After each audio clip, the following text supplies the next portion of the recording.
How's it going, guys? So this is a very solid question for internal/family medicine for TCK, a difficult question for hematology for step one. Even if you think you know the answer, I'm going to tell you a factoid that you're probably not aware of, okay? Very important.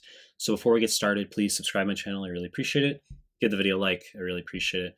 Find me on Instagram at Mehlman_medical, MEHLMAN_medical. The link is down below. And find me on Telegram. Recently created a Telegram group and channel. The links are down below. And become a member of this channel. Link and the join button down below. Now let's start the fucking question here. 29-year-old woman, facial rash, pain inside her mouth for a week, 4-year history, intermittent generalized arthritis, erythema of the cheeks, ulcer of the left buccal mucosa, temperature 101. She works at a pet store. Now look, hopping right out of the gates, we're not trying to hide the fact that she has SLE, okay? This is clearly lupus with mallow rash. It's easy. We're not trying to hide it. You say, what about the ulcer? Well, you need to know SLE is an important differential for mucositis, okay? I mean, mouth ulcers, high yield topic for USMLE. SLE, Crohn's disease, neutropenia, e.g. from clozapine or methotrexate, can be just aphthous ulcers, a T-cell response, can be Besset syndrome. It's like, oh, wow. Okay. I mean, so there's different causes of mouth ulcers you should be aware of. And lupus is one of them. Temperature, we don't know what this means yet. Could be an infection. We can also get a temperature in autoimmune flares. You might get a question with sarcoidosis and the temperature is 100.5. And you're like, why the fuck's there a fever? It's not an autoimmune flare. So we don't know what this means yet. We're going to keep reading. She works at a pet store. Okay. I mean, just occupational exposures we consider. So hemoglobin, 9 grams per deciliter, it's low, should be 12 to 17.5 in menstruating women, 13 to 17.5 in non-menstruating women and men. Hematocrit low at 27%. The hematocrit in percentage will be 3 times the hemoglobin in grams per deciliter. Doesn't always have to be the case, but this is the general proportion in case you're wondering how the two numbers relate. White blood cells low at 3,500 per microliter, should be 4 to 11,000 per microliter. Platelets low at 100,000 per microliter, should be 150 to 450,000 per microliter. Erythrocyte sedimentation rate elevated. It's a non-specific finding, just reflects general inflammatory response. Questions asking the most likely explanation for these hematologic findings. Choice A, aplastic anemia, wrong fucking answer. Now, this is a difficult question, okay? And I'll tell you why it's difficult and why aplastic anemia is wrong here. Maybe 9 out of 10 questions you get on USMLE. If you have a decrease in all your cell lines, decreased RBCs, decreased WBCs, decreased platelets, the triple combo there, okay? They're all decreased. 9 out of 10 times, it's aplastic anemia. You think of things like parvovirus B19 infection, woman with a viral infection following, working at a daycare center, someone on chemo, radiotherapy.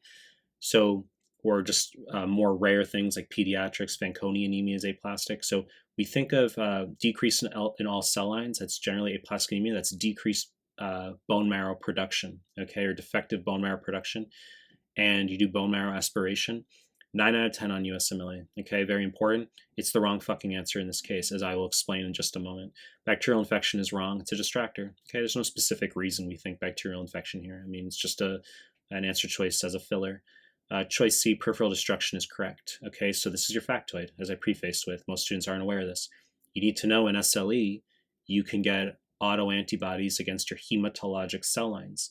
Most questions will give you an isolated thrombocytopenia. Okay, it might give you 29-year-old woman, she's got arthritis, mouth ulcer, low platelets. That's it. And the USMLE wants you to know it's lupus. And you're like, wait, why are the platelets low? Well, you can get autoantibodies against your hematologic cell lines, and it's usually just thrombocytopenia, as I just fucking said, okay? But occasionally, you can also get antibodies against your RBCs and WBCs, okay? And it can look like an aplastic anemia.